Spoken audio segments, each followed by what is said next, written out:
sois fidèle à ton appel et à ton onction. C'est tellement important d'être à l'endroit où Dieu veut. C'est tellement important de faire ce que Dieu avait prévu que nous puissions accomplir dans notre vie présente. Et dans Actes chapitre 13 au verset 1, il est écrit, il y avait dans l'église d'Antioche des prophètes et des docteurs. Barnabas, Siméon, appelé Niger, Lucius de Cyrène, Manaen, qui avait été élevé avec Hérode le tétrarque et Saul, pendant qu'ils célébraient le culte du Seigneur et qu'ils jeûnaient, le Saint-Esprit dit « Mettez-moi à part Paul et Barnabas pour l'œuvre à laquelle je les ai appelés. » Nous sommes donc dans l'église d'Antioche, et dans l'église d'Antioche, il y a plusieurs ministères. Un ministère dont c'est un homme. On va voir les 5 ministères, et chaque ministère, c'est une personne. Une personne que Dieu a instituée, qu'il a oint, sur lequel il a déposé une onction, une puissance, si on veut, pour permettre à cette personne d'accomplir un ministère en faveur d'un peuple, en faveur de personnes. Et ici, il y avait plusieurs ministères, entre autres, il y avait des prophètes et des docteurs. Ils étaient déjà dans le ministère, mais à un moment particulier, le Saint-Esprit va parler et va mettre à part 2 personnes pour l'œuvre qu'il avait préparée. Et Paul et Barnabas vont aller dans plusieurs endroits, annoncer la parole de Dieu et en fait entrer dans une œuvre apostolique. De leur ministère de prophètes et d'enseignants est né un ministère apostolique et Dieu a voulu les amener plus loin. La Bible dit dans Colossiens chapitre 2 au verset 19 « C'est pourtant de la tête, Christ, que tout le corps, bien nourri et solidement assemblé par ses articulations et ses liens, tire la croissance que Dieu donne. » Dieu a donné à l'Église 5 ministères. La Bible nous le montre dans Éphésiens au chapitre 4, en disant que Christ, après être descendu, est monté et il a fait des dons aux hommes. Et il est écrit dans Éphésiens chapitre 4, verset 11, « C'est lui qui a fait don de certaines personnes comme apôtres, comme prophètes, d'autres comme évangélistes, comme pasteurs et comme enseignants. Il a fait don de ces hommes, ce sont des hommes que Dieu donne, pour que ceux qui appartiennent à Dieu soient rendus aptes à accomplir leur service en vue de la construction du corps de Christ. Ainsi, nous parviendrons tous ensemble à l'unité de la foi et la connaissance de Jésus-Christ, à l'état d'adulte, à un stade où se manifeste toute la plénitude qui nous vient de Christ. La volonté de Dieu pour l'Église, c'est que chaque individu, chaque membre de l'Église, chaque personne qui appartient à Christ puisse manifester la plénitude de Jésus-Christ. C'est un plan énorme, c'est un plan grandiose, c'est un plan extraordinaire. C'est le plan que Dieu a prévu d'avance, pour nous qu'il a aimé, avant même qu'on puisse penser à lui. C'est la parfaite volonté de Dieu pour nous que nous puissions parvenir à une pleine stabilité, à une parfaite stature, à une connaissance de Jésus-Christ, notre Sauveur merveilleux, et à un point où toute la plénitude de ce Christ que nous regardons jour après jour se manifeste à travers notre vie. La plénitude de Dieu en vous est la volonté de Dieu. La plénitude de Christ dans votre vie personnelle est la volonté de Dieu. Que vous soyez appelés au ministère, aux 5 ministères, à l'un des 5 ministères ou pas, la Bible nous déclare et nous montre qu'en fait les 5 ministères ont été envoyés pour perfectionner l'Église et pour l'aider par ses enseignements, par son ministère et ses divers ministères à la plénitude de Jésus-Christ. C'est pour l'Église dans son entier, l'Église entière. Dieu veut que chaque croyant puisse manifester la plénitude qui nous vient de Jésus-Christ. Et c'est puissant. Ce qui vient de Jésus, c'est puissant. C'est pourquoi l'apôtre Paul priait que nous puissions découvrir, connaître l'héritage que Dieu nous réserve ici, au milieu des saints, dans son Église. Et la terre attend avec un ardent désir votre révélation. Il est temps de se lever dans la francophonie, dans votre pays, dans votre nation, dans votre ville, dans votre quartier, dans votre famille, et d'annoncer et de proclamer la parole que Christ mettra dans votre bouche. Tant que l'Église ne parle pas, l'Église est morte, l'Église est muette, l'Église est sans puissance. C'est pourquoi il faut qu'il y ait des prédicateurs. Et il faut qu'il y ait aussi des hommes et des femmes qui ont ce ministère reçu de l'Esprit de Dieu de réconciliation, pour réconcilier les hommes avec Dieu, alors que le monde entier est soumis à la vanité et qu'il marche dans la rébellion, alors que nous voyons des hommes et des femmes se moquer de Dieu et écarter Dieu de toutes les institutions, de tous les gouvernements et apporter des lois qui sont contre nature. Dieu vient appeler des hommes et des femmes, il vient appeler son Église à régner, à manifester Jésus-Christ, la plénitude qui nous vient de Christ en puissance, en gloire, en grâce, en miracle, en guérison, en paix, en proclamation de la bonne nouvelle. La parole de Dieu déclare que le trône de Dieu est bâti sur la justice et sur l'équité. Dieu veut, à travers ta vie, ramener la justice et ramener l'équité. Et il te revêt d'une puissance particulière, la plénitude de Jésus-Christ en toi qui veut se manifester. Il y a une chose que nous devons comprendre à partir du moment où Dieu nous a appelés. Nous devons commencer à être transformés. Il s'est occupé de notre nature spirituelle et gloire à Dieu, tout ce qui vient de notre esprit est bon. Mais nous avons besoin de travailler notre caractère. Si nous ne travaillons pas notre caractère, nous allons passer à côté de la plénitude de Christ parce que la plénitude ne pourra pas se manifester car elle trouvera un caractère dénué de Christ. Et un caractère qui est sans Christ, c'est un caractère qui ne pourra pas être utilisé par le Maître. Nous avons besoin de changer dans notre caractère. Si vous avez des problèmes de jalousie, de haine, de querelle, de colère, si vous avez des problèmes avec le péché, ces choses doivent être réglées et vous le pouvez par Jésus-Christ qui l'a déjà réglé. Il a déjà réglé le problème. La Bible déclare que nous sommes morts au péché et nous sommes vivants pour Jésus-Christ. Alors nous devons progresser et grandir tous ensemble. Et la Bible dit qu'en exprimant la vérité dans l'amour les uns aux autres, nous grandirons tous ensemble à tous égards vers celui qui est la tête, Jésus-Christ. C'est de lui que le corps tire sa croissance pour s'affermir dans l'amour. Tout est une question d'amour. Sa cohésion et sa force, lui venant de toutes les articulations dont il est pourvu pour assurer l'activité attribuée à chacune de ses parties. Nous avons des grâces et des dons différents. Avec la parole spécifique de Dieu et individuelle, Dieu nous apporte des grâces et des appels différents. Dans Romains au chapitre 12, l'apôtre déclare, en vertu de la grâce que Dieu m'a faite, voici ce que je dis à chacun d'entre vous, ne soyez pas prétentieux. N'allez pas au-delà de ce à quoi vous devez prétendre. Tendez au contraire à une sage appréciation de vous-même. Chacun selon la part que Dieu lui a donnée dans son œuvre, régie par la foi. Chacun de nous a dans un seul corps de nombreux organes, mais ces organes n'ont pas la même fonction. Et de même, nous qui sommes nombreux, nous formons ensemble un seul corps par notre union avec le Christ, et nous sommes tous et chacun pour sa part membres les uns des autres. Et Dieu nous a accordé des dons différents. Pour l'un, c'est la prophétie, qu'il exerce cette activité conformément à notre foi commune. Pour un, c'est le service, qu'il se consacre à ce service. Que celui qui a reçu un ministère d'enseignement enseigne. Que celui qui a reçu un ministère d'encouragement encourage. Que celui qui donne le fasse sans arrière-pensée. Que celui qui dirige le fasse avec sérieux. Que celui qui secourt les malheureux le fasse avec joie. Vous avez un appel.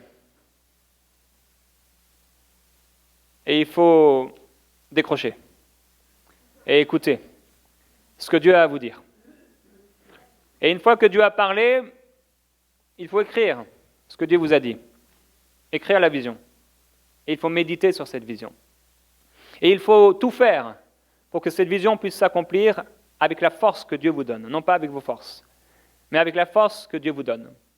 Dans Actes chapitre 26, l'apôtre Paul, il parlera à des hommes et il va raconter ce qui s'est passé pour lui lorsque, avec ses amis, ils sont tous tombés par terre et il a entendu une voix en langue hébraïque qui lui a dit « Saul, Saul, pourquoi me persécutes-tu ? Il te serait dur de regimber contre les aiguillons. » Qu'est-ce que ça veut dire, regimber contre les aiguillons ? C'est aller au-delà de l'autorité.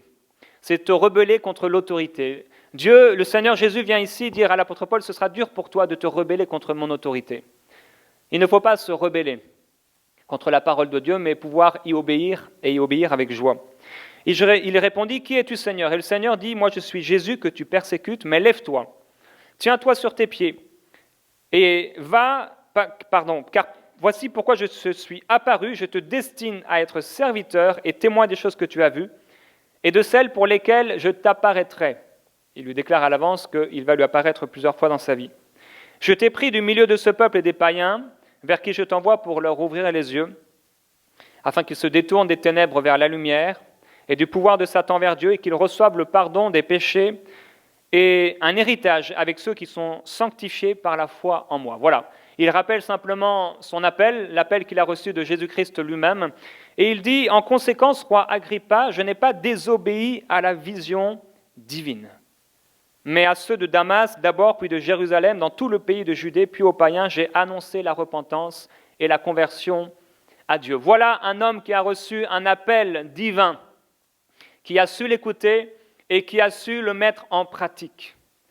Jacques dira, ne vous bornez pas avec des faux raisonnements en écoutant la parole, mais en vous abusant avec toutes sortes de faux raisonnements et finalement en vous laissant sans aucune œuvre. Mais que vous puissiez pratiquer la parole activement. Et c'est là, la Bible dit, que nous serons heureux. Il y a 5 ministères que Dieu a donnés à l'Église. Et on n'est pas tous appelés aux 5 ministères. Le don ministère, c'est un homme ou une femme. Celui qui est appelé aux 5 ministères, il restera jusqu'à sa mort. Puisque Dieu donne des hommes. C'est très particulier. Ce sont des appels particuliers. Celui qui entre dans le ministère, il restera jusqu'à la fin. Ce qui n'est pas le cas pour un travail séculier. La Bible va parler des veuves qui sont jeunes et qui voulaient être inscrites sur une liste. Et il dit qu'il ne faut pas qu'elles soient trop jeunes parce qu'au bout d'un moment, leurs désirs peuvent se ranimer et elles peuvent les éloigner du service de Christ parce qu'elles veulent se remarier et ainsi elles se rendent coupables de leur premier engagement. Quand nous acceptons l'appel de Dieu, c'est pour la vie. Et nous avons tous des paroles spécifiques. Dieu doit nous trouver fidèles à l'appel qu'il nous a donné. Si Dieu nous a demandé d'aller dans la rue, on doit se retrouver dans la rue. Si Dieu t'a demandé de nourrir les pauvres, Dieu doit te trouver en train de nourrir les pauvres. Si Dieu t'a demandé d'écrire un livre, Dieu doit te trouver en train d'écrire un livre. Si Dieu t'a demandé de prier, Dieu doit te trouver en train de prier. Le serviteur de Christ est une personne soumise et consacrée à Dieu. C'est une personne mise à part pour la réalisation des plans de Dieu sur la terre.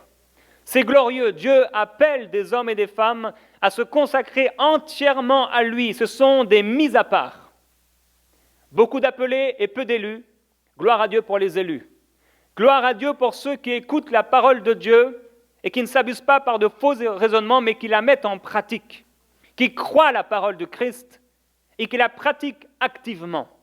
Il y avait dans l'Ancien Testament des Lévites, il y avait dans l'Ancien Testament des sacrificateurs, des rois, c'était des gens mis à part, surtout les Lévites. Des hommes et des femmes qui étaient mis à part pour Dieu, consacrés à Dieu. Comme le jeune homme Samuel qui a été consacré par sa maman dès son jeune âge et qui était dans le temple de Dieu. C'est une consécration, c'est la mort au monde, c'est la mort aux principes élémentaires de ce monde, c'est la mort à un succès mondain, c'est la mort à un travail séculier, c'est la mort à un désir, une volonté personnelle. Celui qui est appelé au ministère meurt à lui-même. Il renonce à sa vie, il renonce à ses plans. Il dépose, lorsqu'il dit oui et amen à Dieu, sa vie sur l'autel. Et il dit, Seigneur, ce n'est plus une question de moi, c'est une question de ta volonté. Parle, ton serviteur écoute. Dans 1 Samuel, on va aller ensemble au chapitre 9, et on va parler aujourd'hui de Saül.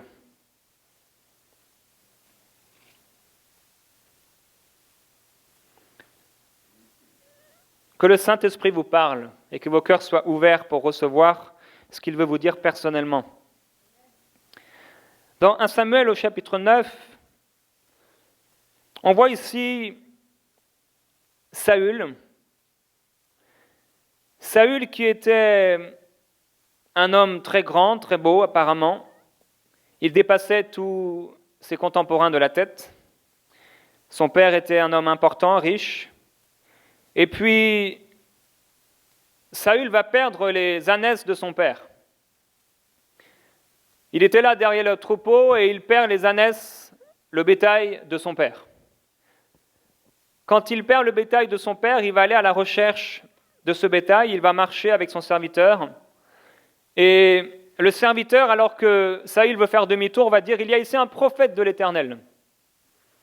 Peut-être pourrions-nous aller le voir et il nous indiquerait où se trouvent les ânesses qui sont perdues. » Et voici que Saül, dans le chapitre 9, au verset 18, va se trouver devant Samuel, le prophète Samuel qui a grandi et qui est devenu un prophète de Dieu.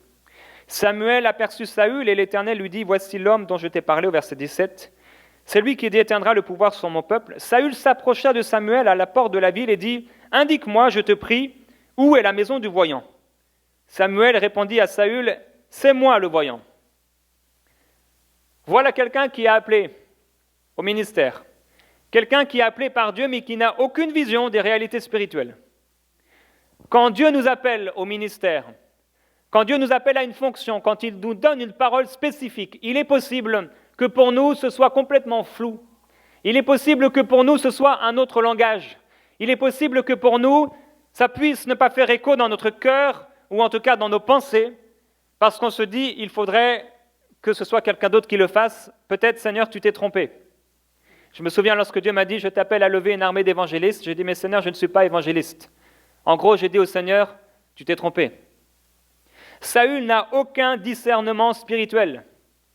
Il se retrouve devant le grand prophète Samuel, qui était connu de tous, et il lui demande « Où est la maison du prophète ?»« C'est moi le prophète, » dit Samuel.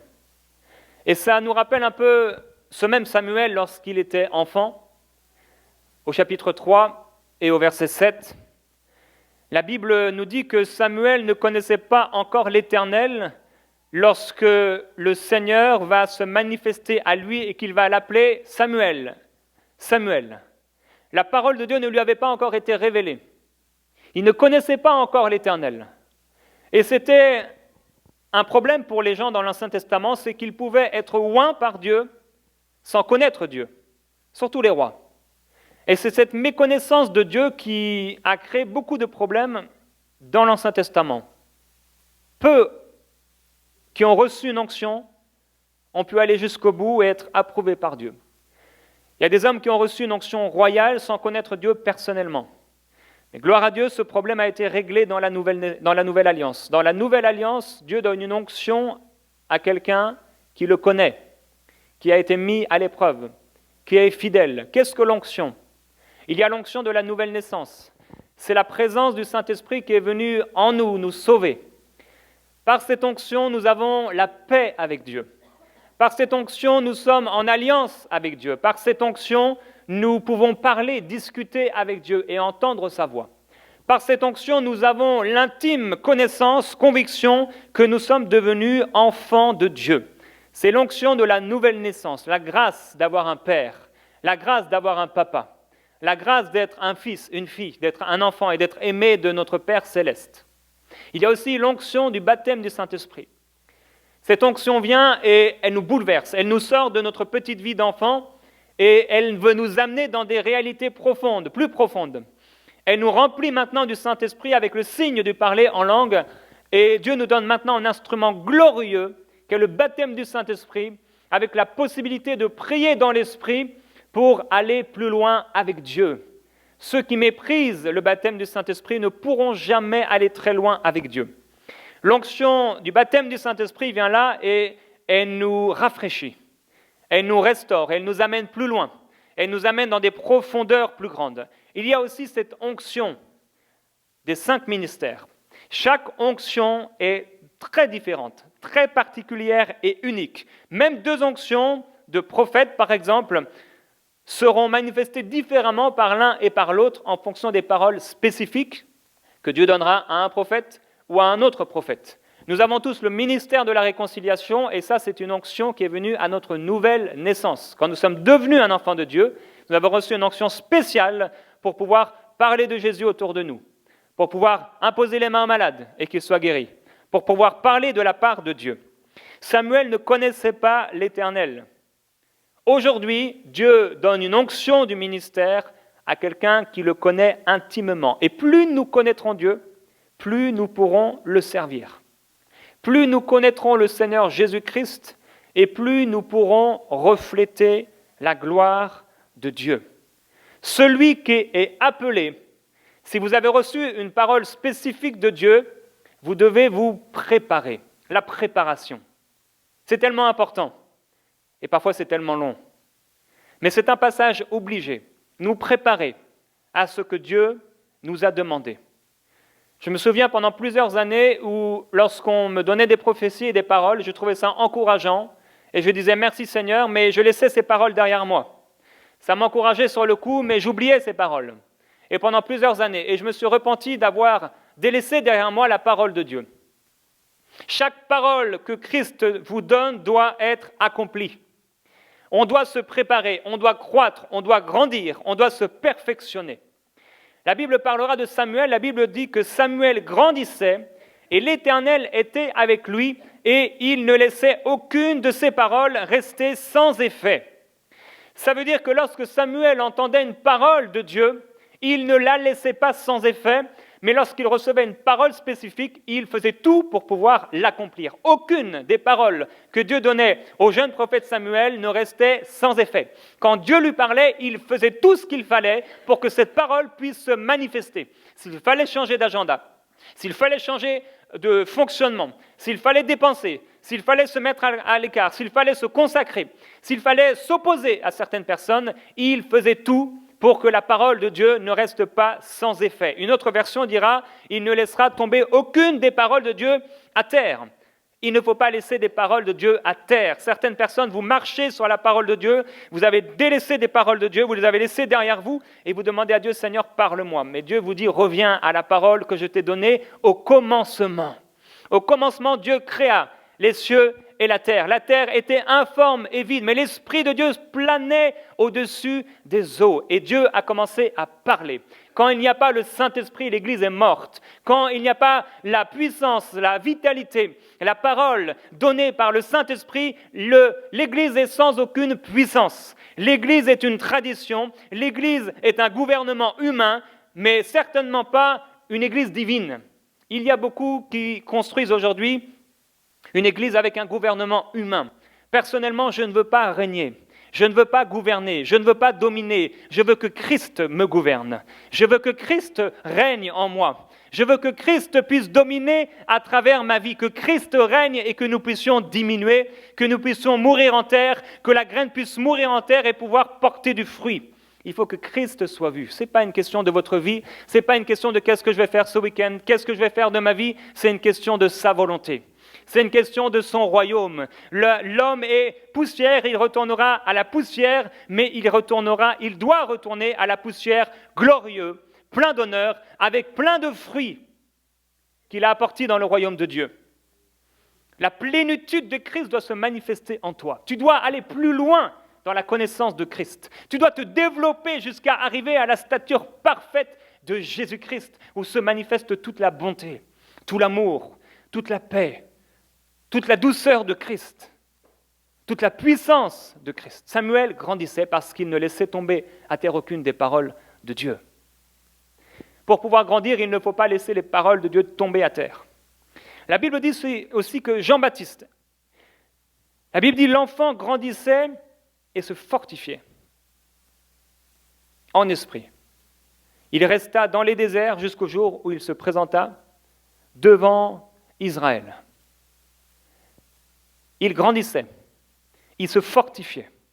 Face à la parole de Dieu, tu dois devenir fort. Tu dois te fortifier. Tu dois devenir de plus en plus fort devant l'ennemi, devant les circonstances, devant tes mauvais traits de caractère, devant tes impossibilités, devant tes faux raisonnements. Tu dois devenir fort et puissant. La plénitude de Jésus-Christ doit éradiquer, faire fondre tout ce qui vient de l'ennemi. Tout ce que tu as ramené de l'Égypte, les pensées ténébreuses, tout cela doit disparaître. Tu dois devenir de plus en plus fort. Gloire à Jésus-Christ qui nous fortifie. L'apôtre Paul dira « Je glorifie Dieu de ce qu'il m'a fortifié. Je rends grâce à Dieu de ce qu'il m'a fortifié. » Tu te fortifies et en te fortifiant, Dieu te fortifie.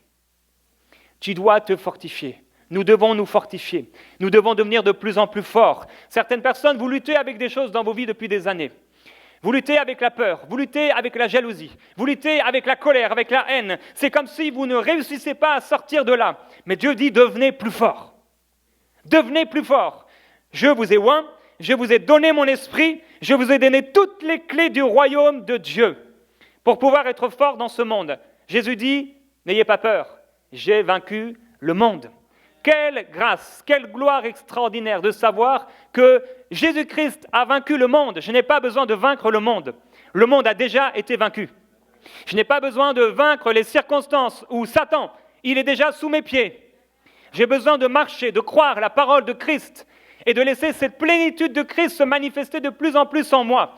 J'ai besoin de me fortifier dans le lieu secret.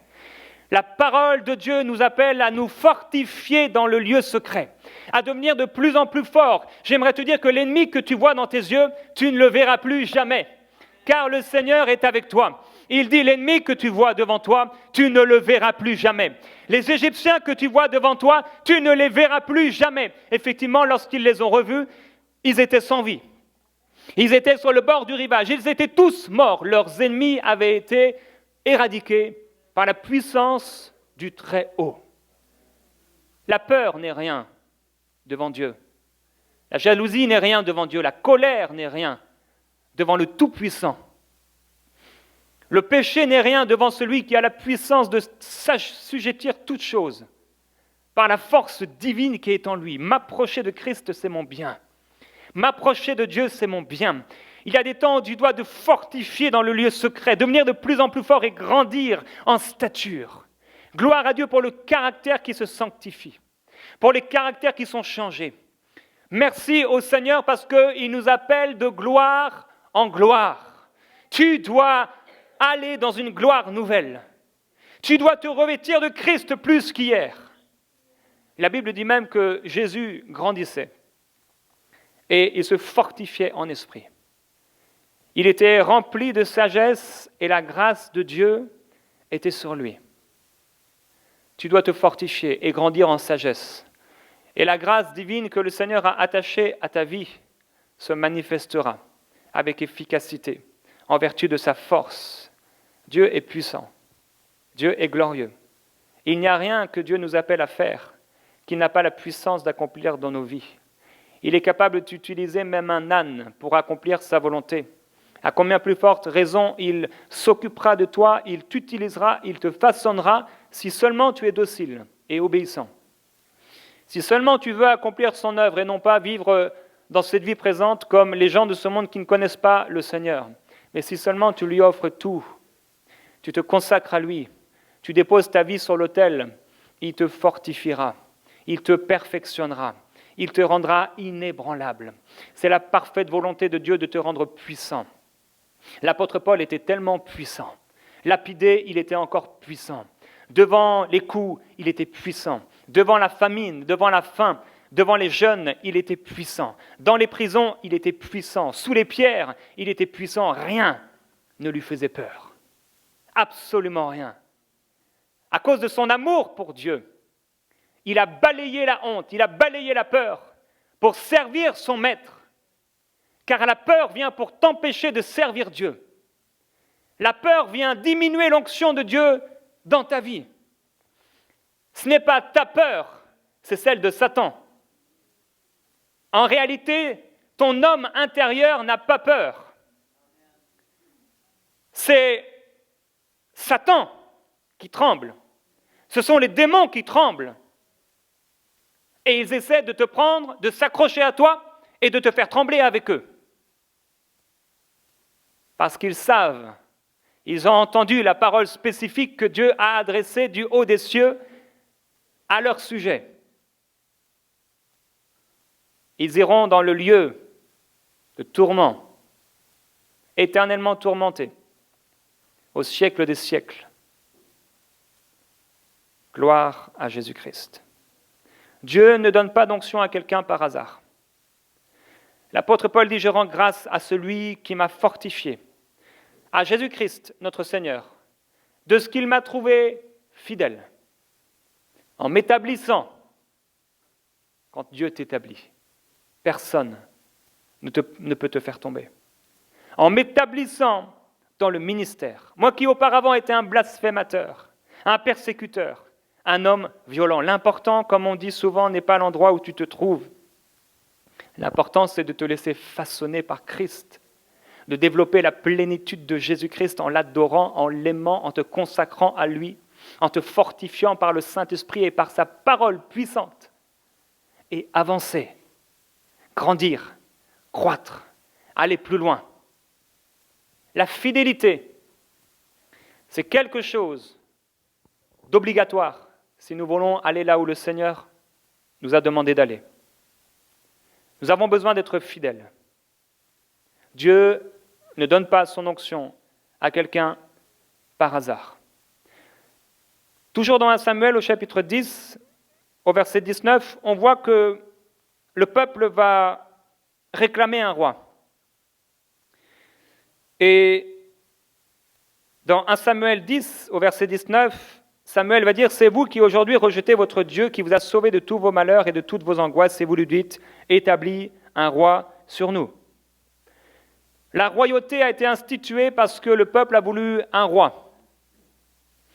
Et il est vrai que la position de Saül, elle était le désir des hommes, mais la sélection de Saül était celle de Dieu. En réalité, personne ne peut exercer le ministère sans que Dieu ne l'ait choisi. Une personne qui exerce un ministère sans l'onction du Saint-Esprit est une personne qui fait un métier religieux. Une personne doit exercer le ministère en ayant une onction pour le ministère. S'il exerce un ministère sans cette onction du ministère, c'est alors certainement, tout simplement, qu'il se prépare. Mais il y a un temps de mise à part. Au verset 24, Samuel dit à tout le peuple, voyez-vous celui que l'Éternel a choisi? Il n'y en a point comme lui dans tout le peuple. Et tout le peuple lança une clameur et cria, vive le roi.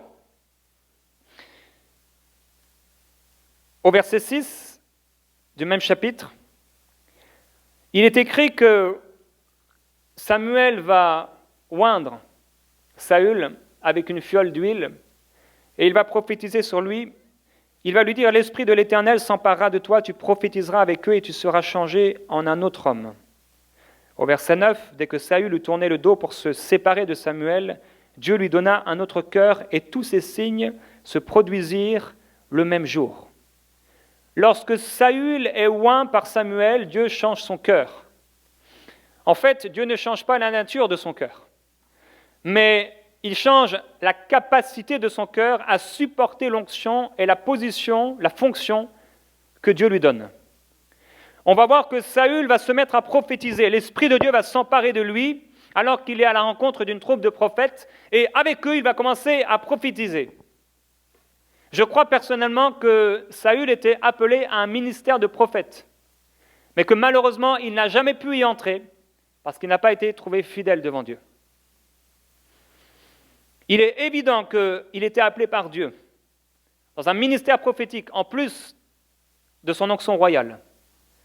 Mais cet homme n'a pas été trouvé fidèle devant Dieu. Lorsque Dieu parle avec une parole spécifique à quelqu'un concernant le ministère, l'un des 5 ministères, ou une parole plus générale, qui est une parole qui va être de longue durée, Dieu va éprouver cette personne et il va éprouver la fidélité de cette personne. Dieu va travailler dans le cœur et dans la vie de cette personne afin qu'il puisse marcher avec Dieu jusqu'au bout. Saül va se mettre à prophétiser. Il y avait un appel, il y avait une parole, il y avait quelque chose de particulier. Dieu ne t'amène pas dans une troupe de prophètes pour prophétiser alors que tu es appelé à une onction royale par hasard. Dieu montre les prémices de ce qui devait venir plus tard. Plusieurs d'entre nous, Dieu nous a montré à l'avance, par des paroles spécifiques ou par des visions, comme l'apôtre Paul sur le chemin de Damas, les choses qui devaient venir. Nous nous sommes vus en train de faire quelque chose. Nous avons vu l'étendue que le Seigneur pouvait nous apporter. Nous avons vu ce que le Seigneur voulait de nous. Il nous donne la vision. Cette vision nous éclaire. Cette vision nous interpelle.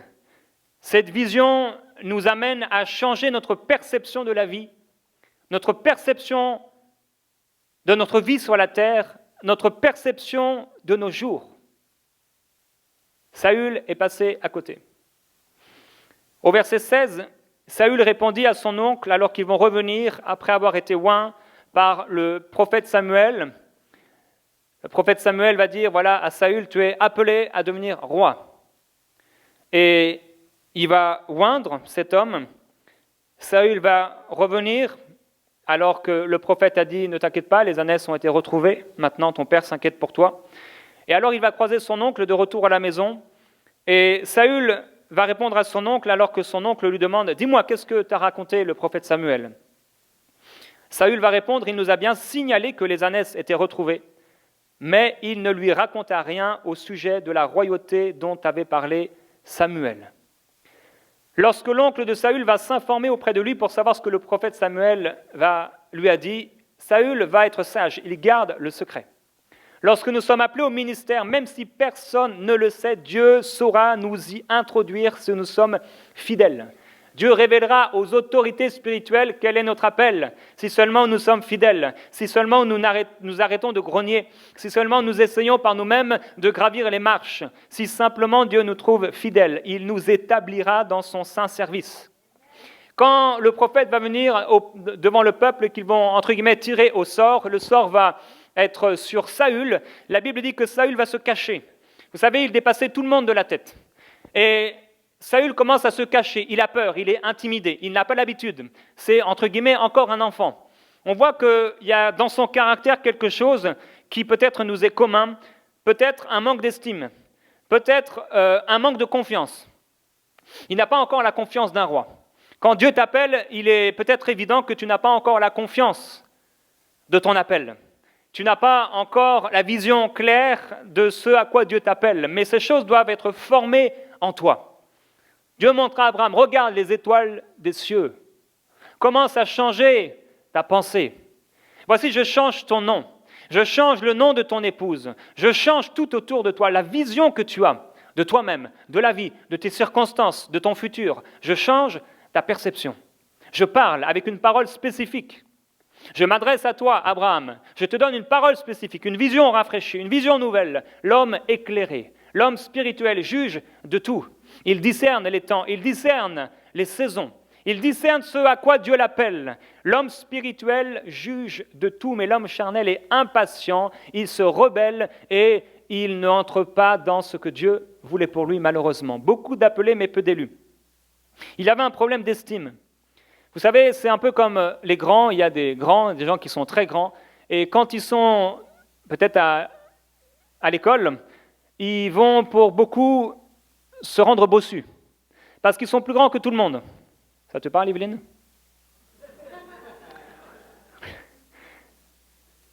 Ça nous traverse, nous les grands. Et c'est un peu ce qui est arrivé à Saül. Ne t'excuse pas de ta taille. Ne t'excuse pas de ta forme. Ne t'excuse pas de la forme de ton appel. Tu n'as pas besoin de t'excuser pour ce que Dieu t'a demandé de faire. Tu avances simplement et tu prends la forme de ton appel. Prends la forme de ton Seigneur. Saül s'est caché. Il était manquant de confiance, peut-être avec de l'humilité, peut-être manquant d'estime. Et il est vrai qu'on entre dans le ministère avec des faiblesses. On entre dans le ministère avec des incapacités. Ce n'est pas un problème d'avoir certaines faiblesses quand on entre, sauf si c'est des problèmes de péché. C'est plus délicat, c'est plus embêtant, c'est plus gênant. Au verset 26, Saül s'en alla chez lui à Gibéa, il fut accompagné par des hommes de valeur dont Dieu avait touché le cœur. Il y eut toutefois des vauriens qui disaient « Quoi, c'est celui-ci qui nous sauvera ?» Ils le méprisèrent et ne lui apportèrent aucun présent. Mais Saül garda le silence. Lorsque tu es appelé au ministère, tu devras dans ta vie gérer le mépris et le déshonneur. Tu rencontreras sur ta route Monsieur Mépris et Madame Déshonneur. Tu les rencontreras à coup sûr sur ton chemin et tu devras apprendre que servir Dieu, ce n'est pas vouloir plaire aux hommes. Servir Dieu, c'est vouloir plaire à Dieu. Servir Dieu, quoi que ce soit que te disent les hommes, quoi que ce soit que peuvent penser les hommes, c'est toujours la parole de Dieu qui prédomine. C'est toujours la parole de Christ qui prédomine. C'est la vérité. Et l'Église est bâtie, elle est la colonne de la vérité. Elle est l'appui de la vérité, fermement établie sur Christ. Le mépris et le déshonneur font partie des choses que l'homme et la femme de Dieu vont rencontrer sur le chemin. Et ici, Saül, au départ, a vraiment très bien agi. L'apôtre Paul dira, si je cherchais à plaire aux hommes, je ne serais pas serviteur de Christ. On apprend à servir Christ seul. C'est là que nous devons être à la poursuite de l'accomplissement des paroles spécifiques données par Dieu. Alors qu'il y a des vents contraires, nous continuons à servir le Seigneur Jésus-Christ. Nous continuons à avancer avec Christ. Au chapitre 11, au verset 5, il y a quelque chose d'étonnant. Après que Saül ait été oint, après qu'il ait été investi de ses fonctions royales, après que tous ont su qu'il était maintenant le roi qui avait été tant demandé par le peuple, on trouve ici quelque chose d'étonnant. Or, voici que Saül arrivait des champs, derrière ses bœufs. Il dit « Qu'a donc le peuple pour pleurer ?» On lui rapporta les paroles de ceux de Yabek. Quand tu es appelé au ministère ici, alors qu'il y a un ennemi qui se lève contre Israël, et seulement quelque temps après son entrée dans son onction royale, on retrouve Saül dans les champs, derrière ses bœufs. Il n'avait rien à faire là. Quand Dieu t'appelle à être un roi, c'est pour régner et c'est pour diriger. C'est pour marcher à la tête du peuple, ce n'est pas pour marcher à la tête des bœufs. Quand Dieu t'appelle au ministère, il doit te trouver fidèle dans ce qu'il t'a demandé de faire. L'entrée dans le ministère est une étape délicate. Ça demande un profond changement d'agenda, de perception, de gestion dans la vie personnelle. Une fois qu'on est oint par Dieu, on ne doit plus nous trouver derrière les bœufs.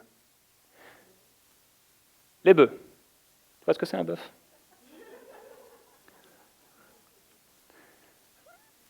Il y a ici plusieurs personnes qui sont appelées au ministère, dans cette maison. Il a été dit plusieurs fois que ce serait une maison apostolique, où Dieu amènerait, susciterait des vocations divines, Dieu oindrait et Dieu enverrait. Nous sommes depuis plusieurs mois dans une saison très particulière et Dieu est en train de faire avancer les choses. Il est en train d'amener à la réalisation certaines paroles qui avaient été données par l'esprit de la prophétie pour cette maison spirituelle. Et nous allons voir dans les prochains mois, dans les prochains temps, de plus en plus de personnes émerger dans leurs dons, émerger dans leur appel et commencer à manifester des choses nouvelles dont plusieurs d'entre vous allez être surpris par la grâce et à cause de la grâce qui reposera sur ces personnes.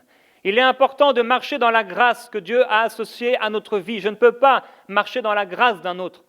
Je ne peux pas marcher dans l'onction d'un autre.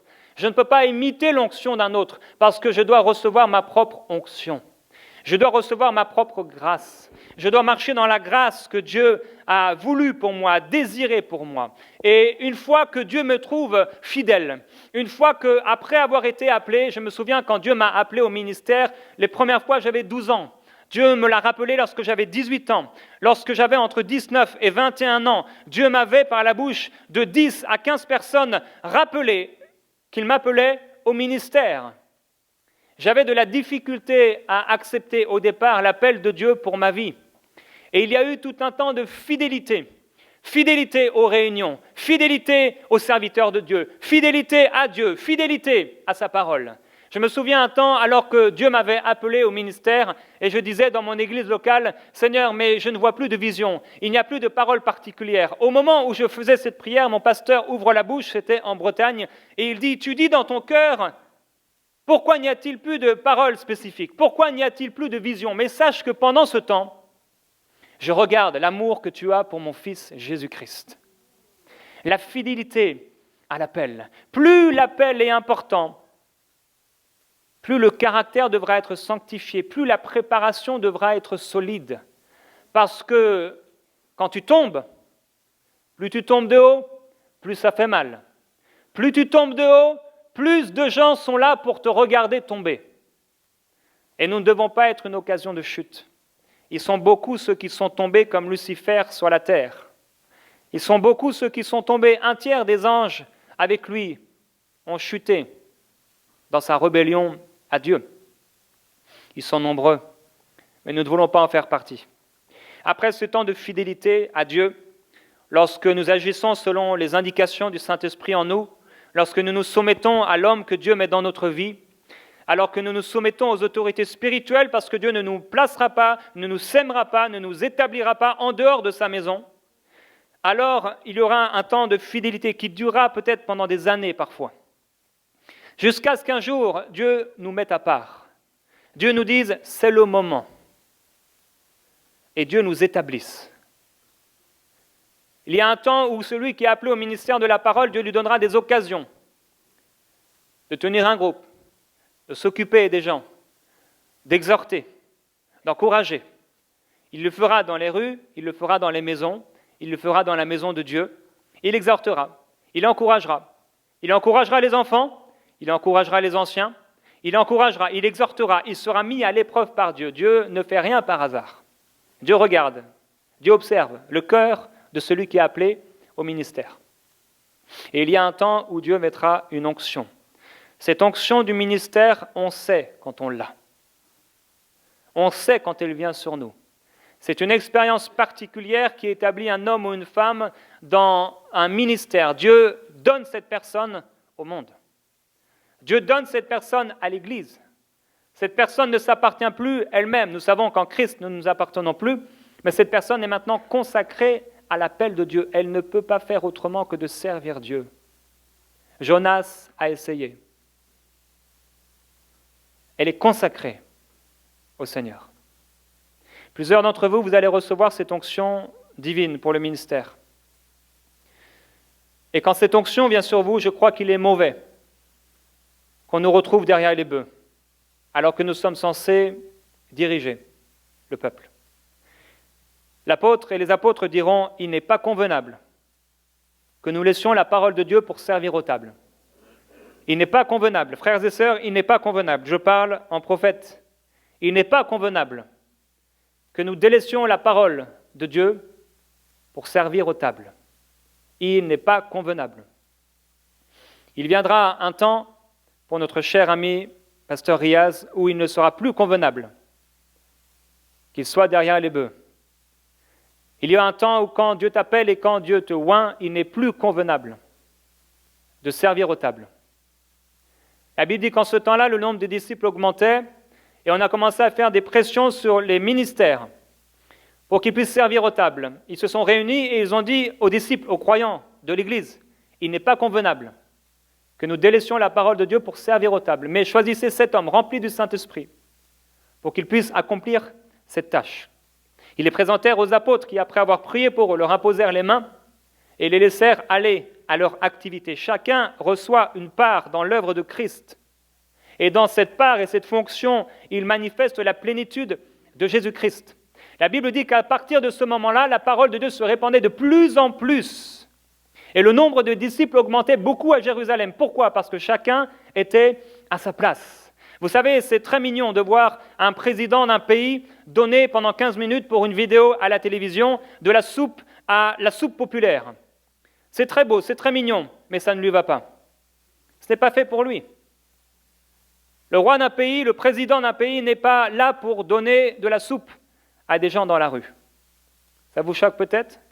Mais un roi qui fait ça, un président qui fait ça, il perd le pouvoir. Il est là par contre pour instituer des lois qui vont aider les pauvres dans la rue, oui. Mais il n'est pas là pour servir les gens dans la rue. Il n'est pas là pour manger avec toi dans ta maison pour savoir comment ça se passe dans ta rue. Parce qu'il a une autre fonction. C'est très mignon de voir un directeur d'entreprise vider la poubelle de ses employés et la mettre au conteneur. Mais s'il continue comme ça s'appelle du désordre. Ce n'est pas son rôle. Ce n'est pas sa place. Ça choque. Vous êtes choqués? Je sais que vous êtes choqués. Quand les 5 ministères font ce qu'ils sont censés faire, l'Église avance. Que Dieu aide les ministères à ne pas se retrouver derrière les bœufs. Que Dieu aide les ministères à ne pas servir aux tables. Certaines personnes, ils ont un raisonnement humain, ils disent « Oui, mais tu sais, nous aussi, on a plein de travail, et personne ne vient faire notre vaisselle à notre place. » Vous ne comprenez pas. Nous nous occupons du royaume de Dieu. On ne s'occupe pas d'un royaume humain. On n'est pas dans un bureau, dans une usine ou dans la rue en train de faire fonctionner les choses de ce monde, même si elles sont importantes. Les 5 ministères sont là pour l'Église, pour faire avancer le royaume de Dieu. Et sans les 5 ministères, l'Église va très mal. Regardez toutes les personnes qui ont refusé d'avoir un pasteur, commencez des groupes à la maison et observez ce qu'il se passe. Au bout d'un moment, division, aucune puissance, rien n'avance. Pourquoi? Car Dieu a donné, il a fait don d'hommes et de femmes dans son Église pour faire avancer les choses. Dieu est un sage architecte. Il est plein de bonté et il donne des hommes. Je bénis Dieu pour les personnes qu'il a placées autour de moi et qu'il place de plus en plus, qui sont là pour m'aider dans ma tâche. Chaque matin, mon père se lève et il va à la poste déposer les livres que Dieu m'a demandé d'écrire. Dieu m'a demandé d'écrire des livres. Je n'ai pas écrit des livres parce que j'ai voulu un jour écrire des livres. J'ai écrit des livres parce que Dieu m'a appelé, il m'a parlé très clairement en me disant d'écrire ces livres. Maintenant, Dieu ne m'a pas dit d'aller poster ces livres. Et si je commence à poster ces livres, comme je l'ai fait déjà, je réalise que je n'ai plus le temps pour autre chose. Mon père se lève tous les matins et il va à la poste. La veille, il a préparé les colis, il a vérifié les commandes, il a imprimé les étiquettes, il a préparé les livres. Et après les avoir insérés dans les enveloppes, le lendemain matin, il va les déposer. Gloire à Dieu pour ma sœur qui a répondu à l'appel que je lui ai proposé. Elle télécharge les commandes. Elle répond aux mails des personnes qui le commandent ou qui s'y intéressent. Elle les inscrit dans un document et mon père s'en occupe. Gloire à Dieu pour 3 personnes particulières, Monique dans l'église, Philippe, un ami, Colette, qui après avoir écrit un livre s'occupe de corriger les fautes d'orthographe. Je n'ai pas le temps d'aller sur chaque mot. Je dois écrire. Dieu place autour des ministères des gens pour les aider dans leurs tâches, pour qu'ils soient focalisés. Selon la parole spécifique de Dieu, tu dois agir spécifiquement, en te focalisant. J'ai fait venir, il y a 2 semaines, un ami, Romain, pour qu'il puisse faire le montage de ma nouvelle émission. Je n'avais pas le temps d'apprendre. Je n'avais pas le temps de le faire. C'était impossible. Mais Dieu attache au ministère des gens pour les aider. Gloire à Jésus-Christ, pour les bons cœurs qui reconnaissent quelle est la part que Dieu leur a assignée. Et je prie, Seigneur, aide-moi à être focalisé. Aide-moi à faire ce que tu veux de moi. Aide-moi à être de plus en plus précis, atteindre ma cible, être à l'endroit où tu veux, être dans l'église où tu veux, faire ce que tu veux, écrire ce que tu veux, proclamer ce que tu veux, prêcher ce que tu veux, prier comme tu le veux, parler à qui tu le veux, faire ce que tu veux. Je veux être focalisé. Je ne veux pas perdre mon temps dans les réseaux sociaux, avec toutes sortes de mails. Je ne veux pas perdre mon temps avec des rencontres inutiles. Je ne veux pas perdre mon temps dans des loisirs inutiles. Je veux être inspiré par Dieu pour être de plus en plus focalisé. Être serviteur de Dieu ne veut pas dire s'occuper de tout. Être serviteur, c'est servir dans le champ que Dieu nous a confié avec un cœur entier, avec un cœur serviable, avec un cœur soumis, avec un cœur obéissant. Je sais que dans l'Église, certains sont choqués. Ils aimeraient voir le pasteur vider les poubelles. Mais j'aimerais leur dire que ce n'est pas la vocation du pasteur, ni de vider les poubelles, ni de passer l'aspirateur. Ils disent, oui, mais Jésus était serviteur, il a lavé les pieds de ses apôtres. Je ne crois pas que Jésus le faisait tous les jours. À un moment, il a multiplié les pains, c'est vrai. Il l'a fait parce que c'était dans l'exercice de son ministère. Il devait montrer la provision divine. Il a multiplié les pains, mais ce sont les disciples qui les ont distribués. Jésus dit à ses disciples, préparez-moi la Pâque. La Bible dit, après que les disciples aient préparé la Pâque, Jésus met les pieds sur la table. Pourquoi ? Il était focalisé. S'il devait lui-même aller chercher son poisson, s'il devait lui-même faire la cuisine, s'il devait lui-même repasser, s'il y avait des fers à repasser, il n'aurait pas pu accomplir le plan que Dieu avait pour lui. Gloire à Jésus-Christ pour les personnes qui reconnaissent leur appel. Et je bénis Dieu pour ceux qui, dans cette maison, accomplissent la vocation que Dieu leur a donnée. Je suis béni à chaque fois que je vois des gens monter les systèmes de son ou démonter, des personnes qui mettent les panneaux ici et là. Gloire à Jésus-Christ pour eux. Merci. Merci pour le royaume de Dieu. Nous vous disons merci au nom du royaume de Dieu de faire avancer l'Église. L'Église n'avance pas si le pasteur s'occupe de la comptabilité, du rangement des chaises et des repas. Le ministre de Dieu n'est pas une secrétaire. Le ministre de Dieu n'est pas un serveur. Le ministre de Dieu n'est pas un banquier. Chacun doit être à la place que Dieu lui a assignée par les directions de son esprit. L'apôtre Paul dira, il y a un seul corps, oui c'est vrai, et un seul esprit. De même, Dieu vous a appelé à une seule espérance. Oui, c'est vrai, lorsqu'il vous a fait venir à lui. Il y a un seul Seigneur, une seule foi, un seul baptême, un seul Dieu qui opère tout en tous, qui agit par tous et qui est en tous. Cependant, c'est vrai, il y a un seul Seigneur. C'est vrai, il y a une seule foi. C'est vrai, il y a un seul esprit. C'est vrai, il y a un seul corps. Cependant, chacun de nous a reçu la grâce de Dieu selon la part que le Christ lui donne dans son œuvre. C'est vrai qu'il y a un seul appel, c'est vrai qu'il y a un seul esprit, c'est vrai qu'il y a un seul corps, mais chacun de nous a reçu dans cette grâce, dans cet appel, dans ce corps, un don différent, selon la part que Christ lui donne.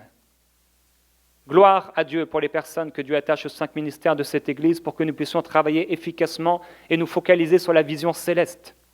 Tout ce qui est fait pour les 5 ministères, pour les aider à se focaliser dans leur appel, est une bénédiction. Je remercie le Seigneur pour Andrew qui dernièrement m'a rendu bien des services en m'amenant à l'aéroport pour mes conférences. Gloire à Jésus-Christ. S'il n'était pas là, mon épouse aurait dû le faire au lieu de s'occuper du ministère. Un ami aurait dû le faire au lieu de s'occuper du ministère. Il a accompli en fait le ministère, la part que Dieu a mis dans son cœur, en travaillant fidèlement, jusqu'au jour où Dieu viendra le oindre.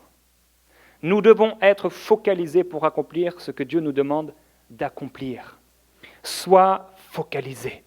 Si Dieu t'a dit d'aller à droite, tu dois forcément te trouver à droite. Tu dois à tout prix te trouver à droite. Ne va pas à gauche. Ne va pas à gauche. Va à droite. Si Dieu t'a dit rouge, c'est rouge. Si Dieu t'a dit blanc, c'est blanc. Je me souviens lorsque j'ai écrit ce premier livre où l'onction du ministère est descendue sur moi le 9 février. Vous savez tous que c'est le jour de mon anniversaire. Merci José. Ce jour-là, j'étais avec le pasteur Olivier Derain et ayant prié pour moi, j'ai reçu ce jour-là une onction du ministère. J'étais comme une femme qui accouche.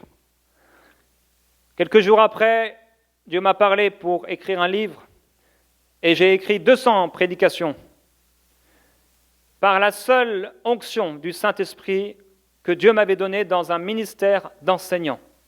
Du jour au lendemain, j'ai été changé en un autre homme.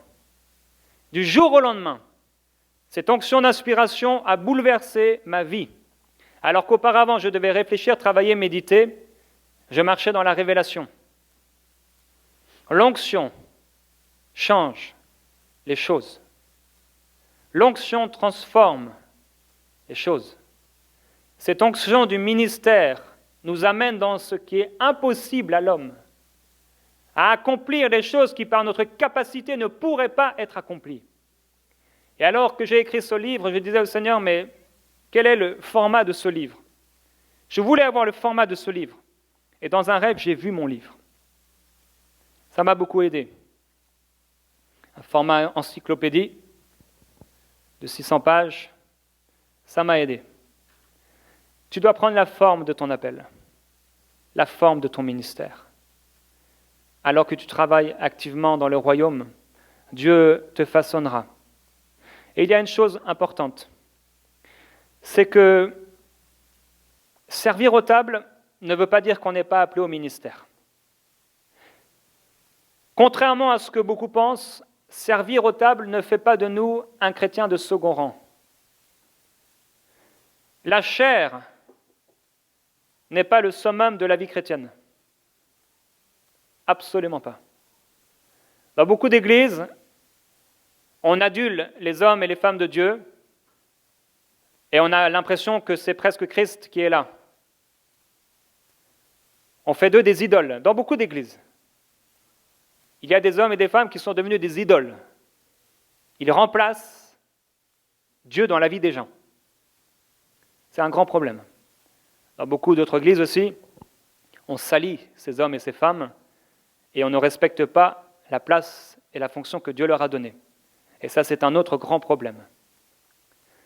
Maintenant, beaucoup pensent que le ministre de Dieu, c'est quelqu'un de plus grand que moi. Non. Il a simplement une autre fonction. Peut-être une fonction plus importante, comme le cœur peut avoir une fonction plus importante qu'un pouce de pied. Mais un pouce de pied, c'est quand même important. Demandez à ceux qui n'en ont pas un orteil, oui. Un pouce de pied. Ce que ça produit. C'est embêtant de marcher sans pouce de pied. Étienne a servi fidèlement alors qu'il servait aux tables. Et la puissance de Dieu se manifestait dans sa vie alors que Dieu ne l'avait pas encore oint dans le ministère. Certainement, ça devait arriver. Mais il a été tué à cause de sa foi. La Bible l'appelle un témoin, non pas un ministre, un témoin. Tu peux servir aux tables et être fidèle à ton Dieu. J'ai servi aux tables. Et j'ai été fidèle. Gloire à Jésus-Christ, qui m'a trouvé fidèle en m'établissant dans le ministère. Quelle grâce! Quelle grâce! Et tout est par sa grâce.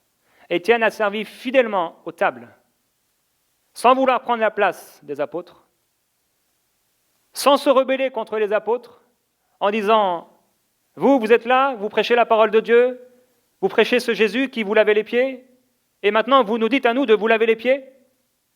Ce n'était pas leur cœur. Dieu ne donnera jamais son onction à un rebelle. Dieu ne donnera jamais son onction à quelqu'un qui a le ministère de la critique. Dieu donne son onction aux humbles de cœur, à ceux qui sont doux et paisibles. Lorsque nous sommes appelés au ministère, Dieu nous donnera souvent l'occasion de servir un Père. Ce sera l'occasion de développer dans notre vie personnelle l'humilité, la soumission. Aaron et Josué et Caleb ont été au service de Moïse. Le jeune Samuel a été au service d'Élie. Le jeune David a été au service de Saül. Élisée a été au service d'Élie. Les 12 disciples ont été au service de Jésus. Timothée a été au service de l'apôtre Paul. Si tu es appelé au ministère, Dieu t'appellera toujours à servir un homme de Dieu. Toujours. Et Dieu travaillera dans ton cœur pour voir si réellement tu as un cœur de serviteur ou tu as un cœur de dominateur, de maître méchant.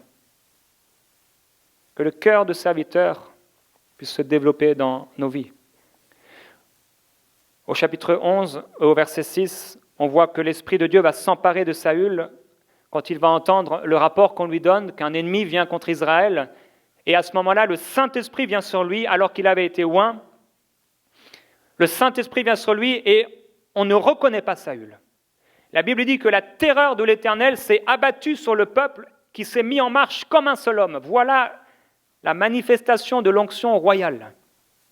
Tout à coup, un homme inconnu qui se cachait il y a encore quelques mois, quelques semaines, et qui avait peur, quand le Saint-Esprit vient sur lui, cette personne est complètement transformée et le Saint-Esprit vient agir comme se mouvoir au-dessus du peuple de Dieu pour faire avancer ce peuple dans un seul sens. Le pasteur n'a pas besoin de supplier des gens de le suivre. S'il est oint par Dieu, des gens le suivront. Il reçoit un manteau surnaturel. Il est doté tout à coup d'une capacité surnaturelle, d'une sagesse divine. Sa réflexion est éclairée, sa vision est claire, sa perception s'est agrandie. La manifestation de l'onction reçue confirme aux yeux du peuple sa fonction divine. Quand Dieu t'appelle, il y a un jour où Dieu confirmera cet appel et tous pourront le voir avec leurs yeux. Il y a l'appel, Dieu te parle avec une parole spécifique. Il y a la préparation qui, selon le type d'appel, va durer quelques mois ou plusieurs années. Il y a la mise à appel où il y a un temps très particulier où tu es comme une femme qui accouche, qui met au monde. C'est un temps de mise à part où les choses vont commencer à s'accélérer rapidement. Dieu commence à mettre tout autour de toi ce qu'il faut pour te faire émerger. Et tu rencontres Dieu comme face à face. Puis, il y a dans cette mise à part une onction qui vient sur toi. Et il y a ton entrée effective. Tu entres d'une manière claire. Et au bout d'un moment, il y a la reconnaissance des hommes qui reconnaissent ton ministère. Et il y a aussi un autre temps, c'est le temps de l'affermissement, où Dieu vient t'affermir dans ton ministère.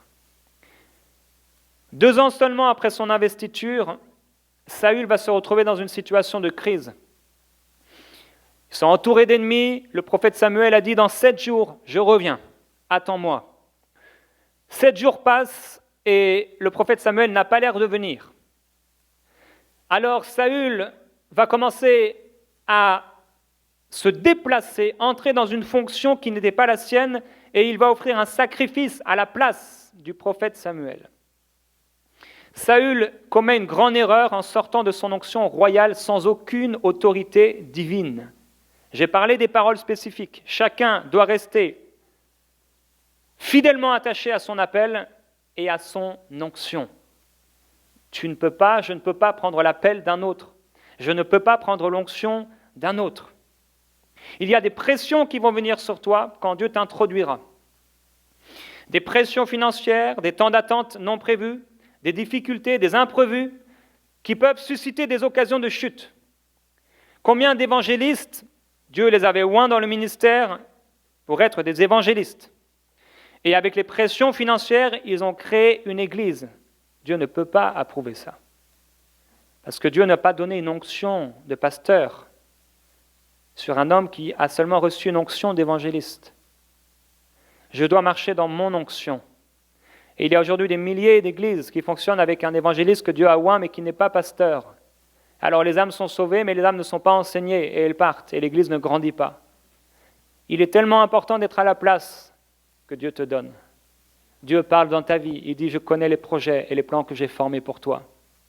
Marche dans mes traces, suis ma voie, suis les traces de Jésus sur le chemin. » Il a fallu seulement 2 ans à Saül pour qu'il échoue. 2 ans. La fidélité, la loyauté, la soumission, l'obéissance sont des ingrédients indispensables à tous ceux qui veulent servir le Seigneur. Saül a pris la place du prophète. Puis Saül, lorsque Dieu lui avait donné une parole spécifique par rapport à un peuple, va garder avec le peuple le meilleur pour lui, prétextant qu'il avait gardé ces choses pour les offrir en sacrifice à Dieu. Dieu dit, je l'ai rejeté. Il y a beaucoup d'appelés, mais peu d'élus. Si on prend simplement les 16 premiers chapitres de 1 Samuel, on trouve 8 personnes dans le ministère. Sur ces 8 personnes, seulement 2 personnes ont bien fini. C'est 25%. Il y a eu Élie, qui était sacrificateur et juge, et ses 2 fils qu'il a établis sacrificateurs. La Bible dit que ces 2 fils, ils volaient la viande pendant qu'on offrait les sacrifices à Dieu. Ils prenaient avec une fourchette la viande et ils la mangeaient. La Bible aussi révèle qu'ils couchaient avec les femmes qui se rassemblaient à l'entrée de la tente d'assignation. Ils ont été rejetés par Dieu, morts prématurément. Il y a eu Élie qui, quant à lui, a bien commencé, mais il a mal terminé. Il a perdu la vision. Alors qu'il a appris la nouvelle que ses 2 fils sont morts, il est tombé, il s'est rompu la nuque et il est mort. Pourquoi ? Parce qu'au moment où le péché était venu et que, alors que Dieu l'avait placé comme une sentinelle, il n'a pas voulu accomplir son ministère, mais il a délaissé la parole de Dieu. Il a été désapprouvé. Il y a eu Samuel, prophète et juge. Cet homme a été jusqu'au bout, il a réussi. Mais ces 2 fils qu'il avait établis juges, la Bible dit qu'ils aimaient l'argent. Ils jugeaient injustement pour de l'argent. Ces 2 fils sont morts prématurément. Il y a eu Saül, dont on a parlé, qui fut rejeté par Dieu parce qu'il rejeta la parole de l'Éternel. Saül termina sa vie en se suicidant, se jetant lui-même sur son épée. Son crâne a fini dans le temple d'une idole, alors que la dépouille de Moïse a été cachée par Dieu.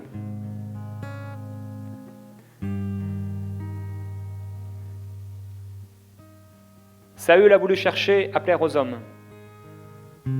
Et il ne suffit pas seulement de servir Dieu, il faut servir Dieu comme Dieu le veut. Puis il y a eu David. Après la perte de Saül, après la faute de Saül et les fautes accumulées, Dieu a dit au prophète Samuel, « J'ai trouvé quelqu'un selon mon cœur. » David était là, dans le désert, derrière son troupeau, et il s'est préparé pendant de nombreuses années, sans savoir exactement ce à quoi Dieu l'appelait. Dieu a touché sa vie. Dieu a travaillé en lui. Son cœur est devenu amoureux de Dieu. Dieu a mis devant lui le lion et l'ours, et Dieu lui a donné la puissance de réussir. Maintenant, quel est ton appel ? Quelle est la mission spécifique que Dieu t'a donnée ? Qu'est-ce que Dieu t'a dit ? Jésus parlera de ce maître de vigne qui donne à chacun des talents selon leur part, selon leur capacité. Bientôt, frères et sœurs, très bientôt, on se retrouvera devant le Seigneur et on aura des comptes à rendre pour ce qu'il nous a demandé de faire. Il y a une joie dans le service de Dieu. C'est une véritable grâce de servir le Seigneur. Je bénis Dieu de la grâce de lui appartenir et de le servir, d'être au bon endroit en train de faire la bonne chose. Je veux prier pour ceux qui sont appelés au ministère. Vous vous sentez appelé à l'un des 5 ministères. Dieu vous a appelé à être apôtre, prophète, enseignant, pasteur ou docteur, évangéliste. Et vous n'êtes pas encore entré dans ces choses. Je voudrais prier pour vous et vous demander de vous lever là où vous êtes, même de vous avancer. Si vous croyez vraiment être appelé à un ministère de la parole, je veux prier pour vous. Merci Seigneur Jésus. Père, je te glorifie Parce que c'est toi qui fais des dons aux hommes. C'est toi qui bâtis ton Église. Et tu as déclaré que les portes du séjour des morts ne prévaudront pas contre elle. C'est toi qui distribues des dons. Tu appelles des hommes et des femmes au ministère apostolique, prophétique, d'évangélistes, d'enseignants et de pasteurs. Et nous te disons merci. Tu dis que tu ne considères pas ce que l'homme considère, mais que tu regardes au cœur. Père, voici des hommes et des femmes qui pensent, qui croient être appelés de toi pour l'un des 5 ministères. Toi seul connais leur vie. Toi seul connais leur appel. Je veux prier pour eux maintenant même, que ta présence s'intensifie, que ta présence les touche. Glorieux Jésus-Christ, je prie pour ces hommes et ces femmes qu'ils soient trouvés fidèles dans leur appel. Je prie qu'ils puissent travailler dans leur caractère avec la force que tu leur donnes. Je prie, Père, qu'ils ne passent pas à côté du plan que tu as prévu pour eux, mais qu'ils puissent avancer dans les différentes étapes de leur vie, qu'ils puissent ne plus marcher dans le manque d'estime, dans la peur ou dans toutes sortes de blocages personnels, mais qu'ils puissent avancer pas après pas, Seigneur, dans la glorieuse mission que tu leur as donnée. Tu fais d'eux, Seigneur, des prédicateurs. Alors, Père, je prie qu'ils puissent être trouvés fidèles, qu'ils puissent avoir et développer ce caractère de serviteur, cette loyauté, cette obéissance, qui sont des ingrédients indispensables pour te servir. Père, je prie que tu mettes autour d'eux, Seigneur, des hommes et des femmes qui vont pouvoir les aider. Je prie que tu remplisses leurs pensées et leur cœur, Seigneur, d'une bonne perception, d'une bonne vision de ce que tu veux d'eux. Père, je prie qu'ils ne perdent pas leur temps, qu'ils ne pensent pas, qu'ils ne s'imaginent pas que c'est un temps perdu, mais qu'ils puissent se préparer de tout leur cœur, chaque matin, Seigneur, chaque matin écouter ta voix, chaque matin se préparer, chaque matin fidèlement être à leur poste. Père, merci pour l'onction que tu mettras un jour sur eux, pour se tenir, Seigneur, en tant que prédicateurs de la bonne nouvelle de l'Évangile. Merci pour les évangélistes, qu'ils puissent aller et annoncer dès maintenant l'Évangile autour d'eux, que les fruits commencent à se manifester de plus en plus. Merci pour les pasteurs, que le cœur doux, que l'amour se manifeste de plus en plus dans leur vie, qu'ils puissent paître le troupeau de Dieu que tu leur donnes maintenant, les quelques âmes que tu mets autour d'eux, leur famille, leurs voisins, leur groupe de maison. Père, merci. Merci pour ceux qui sont appelés à l'enseignement, qui puissent se développer dans la révélation de ta parole. Je prie pour ceux que tu appelles au ministère prophétique, qu'ils puissent voir, qu'ils puissent entendre, qu'ils puissent écouter, qu'ils puissent prier, accomplir ce ministère d'intercession comme il se doit. Père, merci pour ceux que tu appelles au ministère apostolique, très particulier, très difficile. Père, merci pour les années de préparation. Merci pour l'établissement. Je te glorifie. Dis Amen au Seigneur pour ce qu'il te dit dans ta vie. Que ce soit l'un des 5 ministères ou un autre ministère. Le ministère de la réconciliation, un appel particulier, quelque chose à faire, à écrire, à chanter, à dire. Un projet particulier, un ministère, une association à créer. Quelque chose à faire pour lui. Dis-lui oui maintenant. Que ce soit un temps de consécration, frères et sœurs. Si vous ne voulez pas vous consacrer, vous pouvez maintenant aller dans vos maisons, dans la paix. Mais si vous voulez vous consacrer maintenant, passer un temps particulier avec Dieu, un cœur à cœur avec lui, consacrez-vous maintenant à lui. Quoi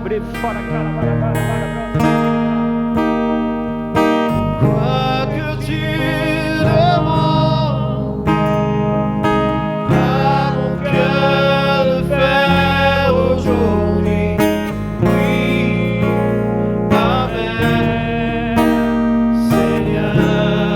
Va à l'église, Seigneur, va à l'église. Oui, Amen, Seigneur. Oh, viens nous parler.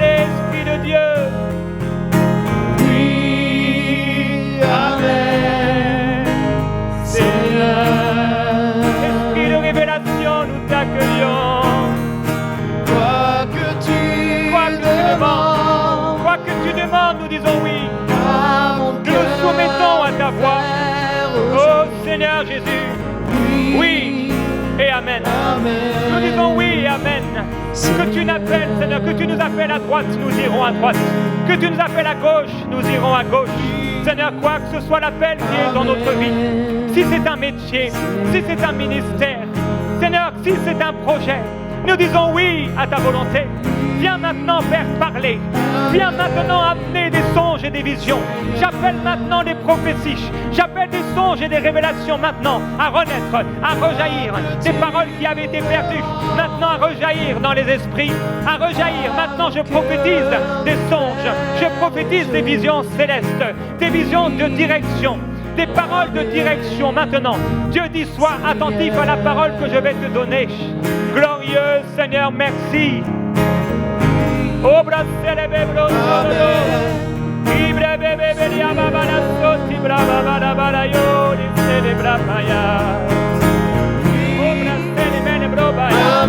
Donne-lui tout, donne-lui tout. Donne-lui ton corps comme un sacrifice. Donne-lui ta vie, donne-lui tes projets, donne-lui tes aspirations, donne-lui ta vie, donne-lui tout ce que tu as, donne-lui ton argent, donne-lui tes talents, donne-lui tes dons, donne-lui tout. Oh Esprit de Dieu, viens et prends le contrôle, prends le contrôle, prends le contrôle. Viens diriger Seigneur, viens régner, viens dominer, viens diriger ton peuple afin que nous puissions aller dans la joie. Afin que nous puissions voir ta gloire se manifester, l'Église avancer, ton royaume avancer, des âmes être sauvées, des gens être guéris, des hommes et des femmes ressuscités, être guéris de leurs maladies, être libérés de leurs oppressions, être libérés de la crainte et de l'asservissement satanique. Oh, envoie-nous Seigneur dans le monde. Tu nous envoies dans le monde, mais tu trouves peu d'ouvriers. Seigneur, nous disons oui, Amen. Nous voulons être à la place que tu veux, remplir le rôle que tu nous donnes, faire la part, Seigneur, que tu nous donnes dans ton royaume. Quoi que tu demandes à mon cœur de faire aujourd'hui, oui, Amen, Seigneur, Oui, Amen. quoi que tu demandes à mon cœur de faire aujourd'hui, oui, Amen, Seigneur.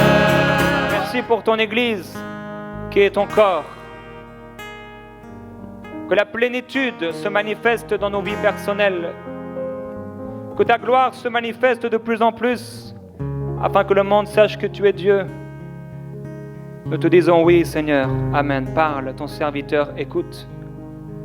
Parle, ton serviteur écoute. Nous nous consacrons à toi. Nous consacrons nos vies, nos maisons, nos biens, nos mains, nos bouches, nos cœurs, nos yeux. Tout est consacré pour toi. Seigneur, merci. Merci pour ceux qui écoutent, qui entendent ce que l'Esprit dit à l'Église. Nous t'aimons, Seigneur Jésus-Christ. Nous glorifions ton saint nom. Merci, Père, pour les ministères que tu établis. Pasteur Riaz et d'autres. Merci pour les pasteurs en formation, les évangélistes en formation, les ministères en formation. Merci pour leur vie. Je prie qu'ils soient gardés en toi, qu'ils tiennent fort, ferme devant l'ennemi, qu'ils soient trouvés fidèles devant toi, qu'ils soient gardés de tout mal. Je prie qu'ils accomplissent ta volonté parfaite, les paroles spécifiques que tu déposes en eux. Merci aussi pour toutes ces opérations, ces services, pour ceux qui ne sont pas appelés à l'un des 5 ministères, mais qui sont appelés au ministère de la réconciliation, à des projets particuliers, importants pour ton royaume, à des choses qui sont sur ton cœur, à l'établissement de ta justice envers les pauvres, envers les défavorisés, envers ceux qu'on rejette, ceux à qui on ne pense pas. Merci pour l'établissement de ta justice à travers tous ceux qui veulent répondre à ton appel, pour la création d'organismes, d'associations. Merci. Merci Seigneur. Nous t'aimons. Merci pour ceux à qui tu appelles dans un métier particulier. Merci pour les avocats, pour les infirmières, pour les docteurs, pour les professeurs, pour les commerçants, pour les ouvriers. Merci pour les agriculteurs, pour les comptables. Merci pour les appels spécifiques et particuliers et la grâce que tu rattaches à ces appels, à ces opérations et à ces dons. Nous proclamons ta gloire, merveilleux Jésus-Christ. Dans cette maison apostolique, nous te disons merci, car cette œuvre, c'est toi qui l'accomplis. Et tout ce que nous faisons, c'est toi qui l'accomplis à travers nous. Que toute la gloire et tout l'honneur, toute la louange te soient rendue. Au siècle des siècles, Seigneur Jésus-Christ, nous t'adorons, toi le seul Seigneur, le véritable, le Seigneur des seigneurs et le Roi des rois. Nous te bénissons et nous offrons à toi. Merci.